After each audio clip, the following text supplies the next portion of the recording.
तो आज हम स्टार्ट करेंगे इकोनॉमिक्स के प्रीवियस ईयर क्वेश्चंस। हमने अपने इकोनॉमिक्स का सिलेबस कंप्लीट कर लिया है ऑलमोस्ट, और जो भी रहता है वो हम करते चलेंगे with the help of PYQs। तो PYQs करना बहुत ज़्यादा इम्पोर्टेंट है, बिकॉज PYQs से आपको पता चलता है कि नेट में किस तरह से क्वेश्चन पूछे जाते हैं, और आपको ये भी पता चलेगा कि थ्योरी पढ़ना क्यों ज़रूरी है, इकोनॉमिक्स का हर एक डायग्राम बनाना और उसको समझना क्यों ज़रूरी है। ठीक है, अब तक हमने सिर्फ थ्योरी करी है, अब हम करेंगे PYQs। ठीक है, आज मैं आपके साथ 10 क्वेश्चन MCQs यानी कि 10 PYQs डिस्कस करूँगी। ये जो जितने भी PYQs मैंने राइट डाउन करे हैं, ये सारे प्रीवियस ईयर क्वेश्चंस हैं जो कि हमारे नेट के एग्ज़ाम में पूछे हुए हैं।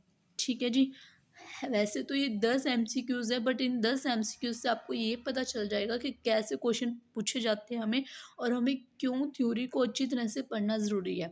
ठीक है, आप वीडियो ख़त्म होने के बाद मेरे को आप अपने मार्क्स बताओगे वीडियो में कि कितने आए हैं, कमेंट बॉक्स में आउट ऑफ 10 में से आप मेरे को बताओगे कि आपके मार्क्स कितने आए हैं। अगर आपके मार्क्स 0 भी आते हैं ना, इट्स ओके, घबराने वाली कोई बात नहीं है, आपकी अभी जस्ट स्टार्टिंग है। बट ट्राई करो कि आपके मार्क्स इंक्रीज हों और आप अच्छी तरह से क्वेश्चंस अटैम्प्ट कर पाए। अगर आपसे क्वेश्चन नहीं हो रहे हैं ना अटैम्प्ट, तो इसका सिर्फ एक ही रीज़न है कि आपने या तो वीडियोस को अच्छी तरह से सुना नहीं है, या फिर सुना है पर रिवीजन नहीं करी है। देखो, नोट्स बनाना जितना ज़रूरी है ना, उतना ही ज़रूरी रिवीजन करना है। अगर आप रिवीजन नहीं करोगे ना तो आप भूल जाओगे। अभी तो जो स्टार्टिंग करी है हमने, हमने अभी इकोनॉमिक्स ही कंप्लीट की है, और इतनी अभी हमारी 9 यूनिट्स और पेंडिंग है, यानी कि बहुत ज़्यादा सिलेबस अभी हमारा पेंडिंग है। तो इतना सिलेबस एक साथ लर्न करना पॉसिबल नहीं है। सो डेली एक एक वीडियोज़ ही आती हैं, आप साथ के साथ अपनी रिवीजन करते चले। ठीक है जी, तो स्टार्ट करते हैं from the very first question. मैं आपको क्वेश्चन पहले समझाऊंगी और फिर आप बताना कि इसका क्या आंसर हो सकता है। ठीक है, आपने वीडियो पॉज कर लेनी है सो दैट आप अपना आंसर थॉट कर लें, और फिर आप मैच करेंगे कि आपका आंसर सही था या गलत था। ठीक है, साथ के साथ मैं आपको ये भी बताऊंगी कि जो क्वेश्चंस हैं, यानी कि जो ऑब्जेक्टिव टाइप ऑफ हमारे पास क्वेश्चंस है, ये कैसे पूछे जाते हैं। ठीक है, let's get started from the very first question. हाँ जी, फर्स्ट क्वेश्चन है हमारा, the study of unemployment is a subject matter of which economics. यहाँ पे आपको 4 टाइप्स की इकोनॉमिक्स दे रखी हैं, descriptive, normative, micro and macro. आपने बताना है कि कौन सी इकोनॉमिक्स में हम पढ़ते हैं अनएम्प्लॉयमेंट। अनएम्प्लॉयमेंट किस इकोनॉमिक्स में आप पढ़ते हो, किस इकोनॉमिक्स का सब्जेक्ट मैटर है अनएम्प्लॉयमेंट। यस, सोचो किसका है। आपने अपना जो +1 +2 में पढ़ा है ना, वो नॉलेज भी अभी काम आएगी, क्योंकि ये नहीं है कि जो वीडियोस में देखा सिर्फ उतना ही नहीं, आपके पुराने वाली नॉलेज कितनी है आपके पास, वो भी हेल्प करती है हमें MCQ सॉल्व करने में।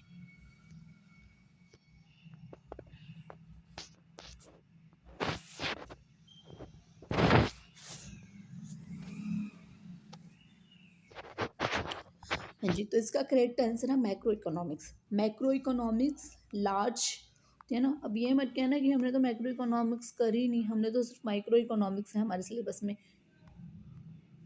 अनएम्प्लॉयमेंट सब्जेक्ट मैटर है किसका, मैक्रो इकोनॉमिक्स का। ठीक है जी, आई होप यहाँ पे तो 1 मार्क्स फ्री का है, 1 मार्क्स आपका आ गया होगा। अगर नहीं भी आया तो इट्स ओके, याद रखने कि अनएम्प्लॉयमेंट हम कहाँ पे पढ़ते हैं, मैक्रो इकोनॉमिक्स में। हाँ जी, नेक्स्ट क्वेश्चन है हमारे पास, which of the following commodity have inelastic demand. Inelastic का मैं आपको मतलब बताती हूँ कि इन इलास्टिक डिमांड का मतलब क्या होता है। इन इलास्टिक डिमांड का मतलब क्या होता है राजे, फॉर एग्जाम्पल प्राइस में जितना मर्जी चेंज हालें, हम अपने डिमांड में कोई भी चेंज नहीं करेंगे। जब प्राइस के चेंज होने से, यानी प्राइस बढ़ रहा है या घट रहा है, डजेंट मैटर, आप अपनी डिमांड में कोई भी चेंज नहीं कर रहे हो, उसको बोलते हैं हम इन इलास्टिक डिमांड। और एक होता है इलास्टिक डिमांड। इलास्टिक डिमांड होता है कि प्राइस में थोड़ा सा भी चेंज आने से आप अपनी डिमांड को कितना ज़्यादा इंक्रीज कर देते हो, वो कहलाता है हमारे पास इलास्टिक डिमांड।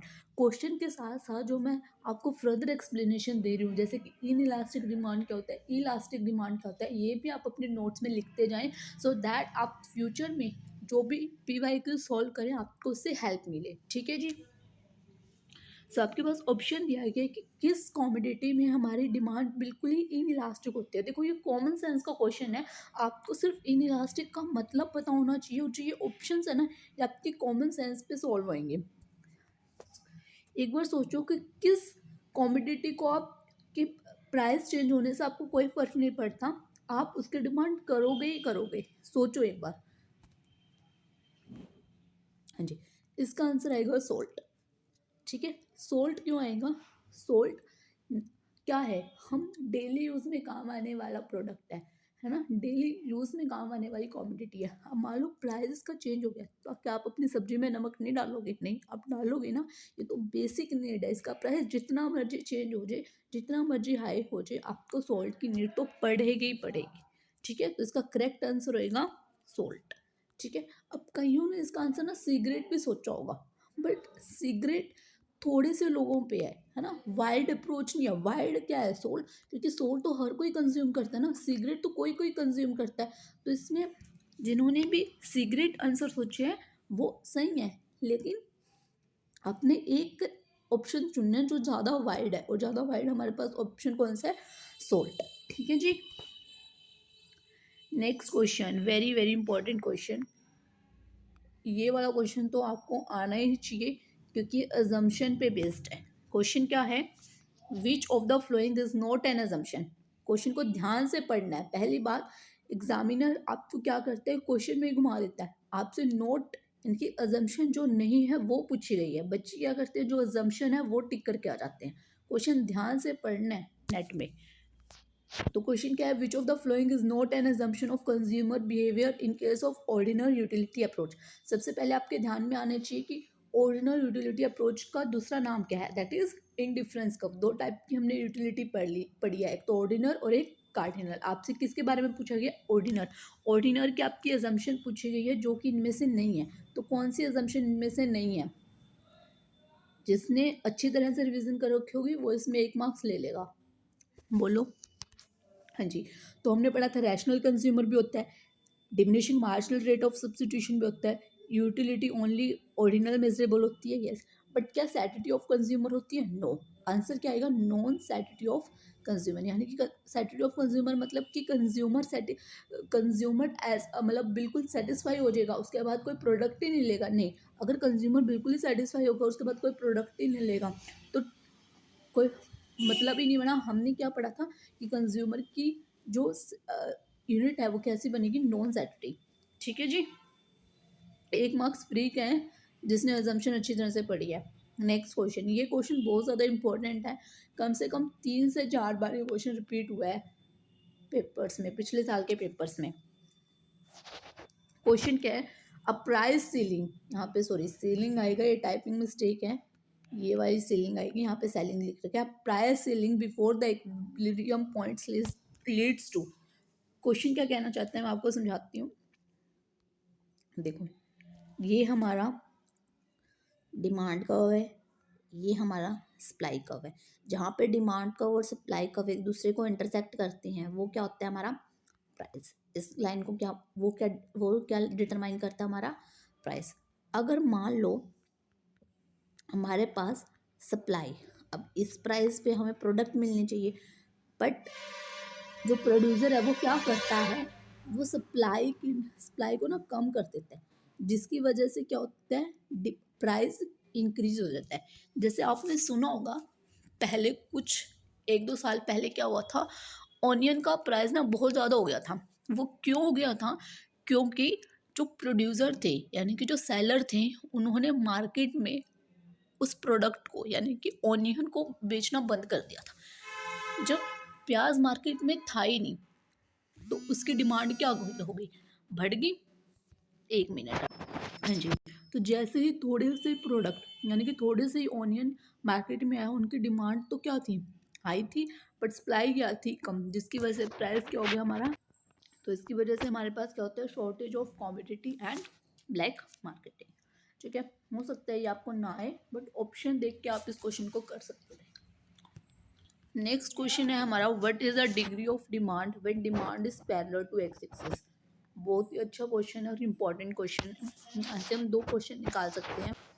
देखो इन्होंने क्या कहा है कि जब डिमांड हमारी पैरेलल टू एक्स एक्सिस होती है तब क्या होती है, जब डिमांड हमारी पैरेलल टू एक्स एक्सिस होती है इलास्टिसिटी ऑफ डिमांड हमारी क्या होती है, इन्फिनिटी। तो आंसर आ जाएगा demand is equal to infinity. ये मैंने आपको करवा रखा है, ये कहाँ पे करवा रखा है, इंडिफरेंस कर्व में करवा रखा होगा या फिर थ्योरी ऑफ डिमांड में करवा रखा होगा। यहाँ से एक क्वेश्चन और कैसे बन सकता है, अगर मान लो वो आपको कह दे कि एक्स एक्सिस के पैरेलल की बजाय आपको दे दे वाई एक्सिस के, अगर डिमांड हमारी वाई एक्सिस से पैरेलल होती है तब इलास्टिसिटी ऑफ डिमांड हमारे पास क्या होती है, जीरो। ठीक है जी, elasticity of demand of zero का मतलब होता है कि हम अपनी डिमांड में कोई भी चेंज नहीं कर रहे प्राइस के चेंज होने से, प्राइस जितना मर्जी है डिमांड हमारी क्या है, सेम, जैसे कि सोल्ट के केस में रहा था। और अगर पैरेलल टू एक्स एक्सिस हो जाए यानी कि प्राइस के थोड़े से चेंज होने से हमारी डिमांड में बहुत ज़्यादा फर्क आ सकता है। ठीक है, पहले हम डिमांड इतनी कर रहे थे, अगर प्राइस थोड़ा भी चेंज हुआ तो हम अपनी डिमांड को ज़ीरो भी कर सकते हैं। बहुत ज़्यादा इंपॉर्टेंट क्वेश्चन है एग्जाम पॉइंट ऑफ व्यू से आपके लिए। नेक्स्ट क्वेश्चन है विच of the flowing represent the property of indifference curve. Indifference curve की प्रॉपर्टी आपसे दोबारा पूछ ली है, इनमें से अब हमें बताना है कि कौन सी प्रॉपर्टी इंडिफरेंस कर्व की है, उसमें बताना था कि कौन सी प्रॉपर्टी इंडिफरेंस कर्व की नहीं है। तो देखो diminishing marginal rate of substitution, yes ये भी प्रॉपर्टी है।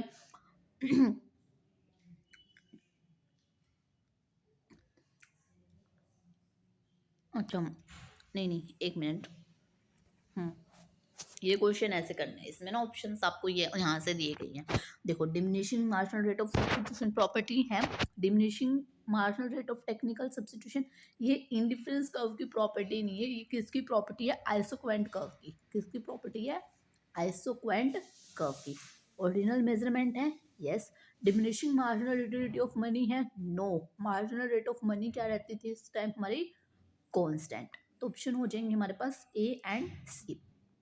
देखो नेट वालों ने एग्जामिनेशन ऑप्शन कैसे सेट कर रखे हैं, आपको लगेगा आप direct marginal rate of money पढ़ के आपको अगर याद ना होगा तो आप ये वाला ऑप्शन टिक कराओगे ए सी डी, बट ऑप्शन हमारा कौन सा करेक्ट है, ए सी। ठीक है, नेक्स्ट क्वेश्चन है हमारा मार्केट से रिलेटेड, जो कि आपका हुआ नहीं था टॉपिक अभी, बट मैंने इसका क्वेश्चन इंक्लूड कर दिया सो दैट आपको पता चले कि इसमें से क्वेश्चन कैसे बनते हैं।